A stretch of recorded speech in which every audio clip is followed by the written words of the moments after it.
Salmo este escrito por Davi, o segundo rei da nação de Israel, do qual descende o nosso Senhor Jesus Cristo, é descendente dele.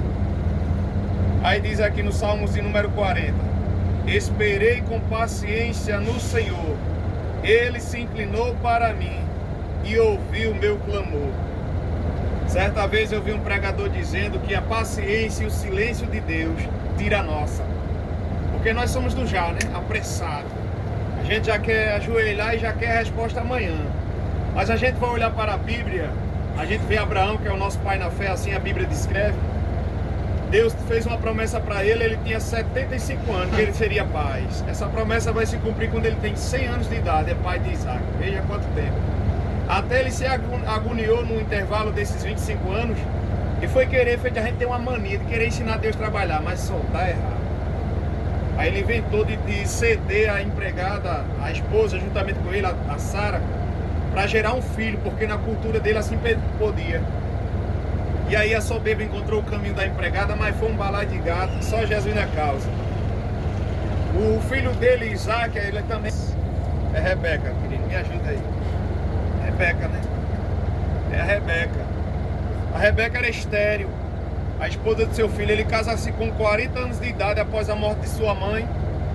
E aí ele ora, sabe quantos anos para que ele recebesse essa resposta? Só 20 anos. Aí, como eu disse de princípio, né, nós botamos o joelho no chão e já queremos resposta.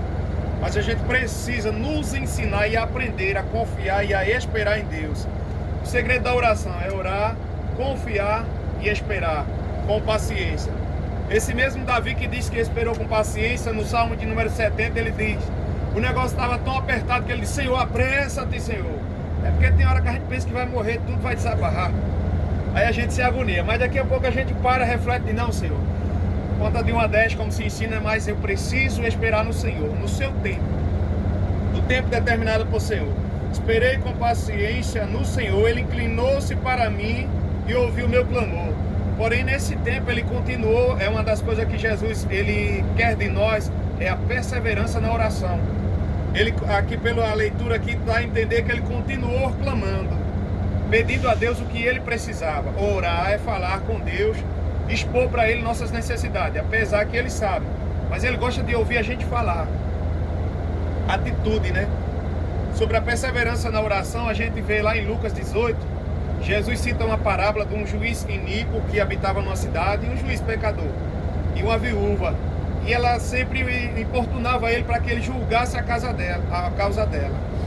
E certa feita ele disse, aí a Bíblia diz que Jesus disse que ele nem temia Deus nem respeitava os homens. Ele disse: de tanto dessa mulher me importunar, eu vou resolver logo a causa dela. Aí Jesus faz uma comparação: esse cabra que é ruim, ele quis logo resolver, quanto mais o vosso Pai, que é um Deus bom, maravilhoso. Então, e a fonte dessa paciência? A gente vem aqui em Romanos 15, a gente vai descobrir uma das fórmulas de adquirir a paciência. Romanos 15, versículo de número 4. Paulo vai dizer: porque tudo que antes quer dizer antes, foi escrito, para nosso ensino foi escrito, para que pela paciência e consolação das Escrituras tenhamos esperança. Quatro virtudes aqui que precisamos nós. Ensino, que é aprender como servir a Deus, quem é Deus através das Sagradas Escrituras. Ele vai dizendo mais: e ela tem paciência e consolação nos momentos de adversidade de nossas vidas, que o impossível bater a nossa porta. Aí a gente vai lembrar, o Espírito Santo traz a memória Lucas 1,37, porque para Deus nada é impossível. Eita, o Deus que mudou o cativeiro de Jó, que perdeu seus 10 filhos, toda a sua riqueza, porém Jó permaneceu fiel, orando, se humilhando na presença dele, ele restituiu o dobro. E a Bíblia também me diz e me assegura que ele é o mesmo. Então eu preciso confiar mais nesse Deus e descansar nele. Então veja que riqueza a Bíblia tem para nossas vidas, seres humanos. Ela tem também ainda consolação das Escrituras, e tenhamos esperança. Esperança, ela vai nos dar a entender, as Sagradas Escrituras, que nem tudo está perdido, que a última palavra provém de Deus. Bom dia, seu cara, um prazer tê-lo conosco. E mais, no verso 2 do Salmo 40 ele diz: tirou-me do lago horrível, de um charco de lodo, pôs os meus pés sobre uma rocha firmou os meus passos. Aqui ele fala que para nossos dias, eu andava numa vida de pecado desregrada, mas Deus me tirou desse lago horrível, de um charco de lodo. Eu estava atolado no pecado, é o que ele está transmitindo para nós. E ele firmou meus pés sobre uma rocha. Rocha essa é Cristo Jesus, o Nazareno. Atos 4, versículo 11 e 12. Lá a gente vai encontrar Pedro dizendo que ele é a rocha. Em outros textos vai dizer que Jesus Cristo é a pedra angular, ou seja, a base de tudo. Quando também Jesus fala em Mateus 16, 18, se não me falha a memória, dizendo, tu és Pedro, o nome Pedro no grego quer dizer pedra ou pequena pedra. Eu te digo, sobre esta pedra edificarei a minha igreja. A pedra é Jesus, ele estava falando de si próprio, da sua pessoa. Tu vai edificar as pessoas em mim, Pedro, dá crescimento.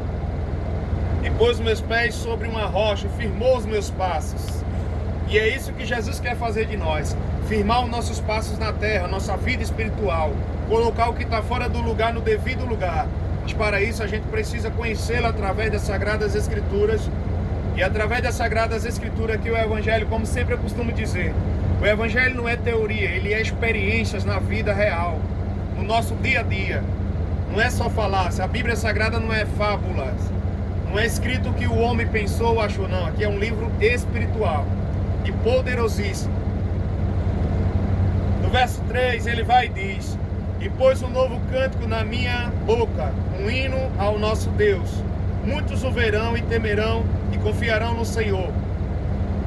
A vida com Cristo e a vida de um cristão, é muito fácil a gente adorar, cantar louvores a Deus quando vai tudo bem. A geladeira está farta, dinheiro na conta, saúde. Mas aí a bronca está quando o problema vem, a adversidade. Como temos nos comportado? Aí quando a gente tem Cristo Jesus, é por isso que às vezes o cristão, às vezes até eu fui interpretado dessa maneira. Meu não, a menina foi e falou, né? Isso é louco por Cristo. Porque eu estava passando uma situação difícil e ali ela não via eu murmurar. Pelo contrário, ela via eu adorar e fazer a obra do Senhor com amor. Porque, voltando o texto lá de trás de Romanos 15, as Sagradas Escrituras, ela consolava o meu coração, me dava paciência e tem me dado e esperança, que do jeito que eu estava vivendo, não iria ficar, e assim foi feito. Porque o nosso Deus é Deus de providência. Então ele diz, e pôs um novo cântico na minha boca. Eu não tinha motivos para adorar, mas agora tenho. Um hino ao nosso Deus. Muitos o verão e temerão e confiarão no Senhor. A Bíblia diz, o apóstolo Paulo, que haverá um dia que todo joelho, ateu, não ateu, macumbeiro, seja lá quem for, vai se ajoelhar diante do Todo-Poderoso. Todos, sem exceção.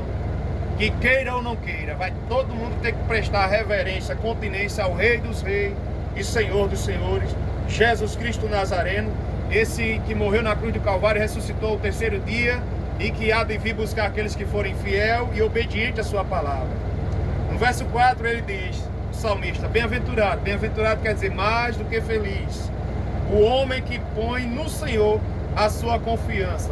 Quando a gente aprende a exercitar isso em Deus, nessa confiança a gente tem o consolo, temos paciência e descansamos quando se tem confiança plena no trabalhar de Deus.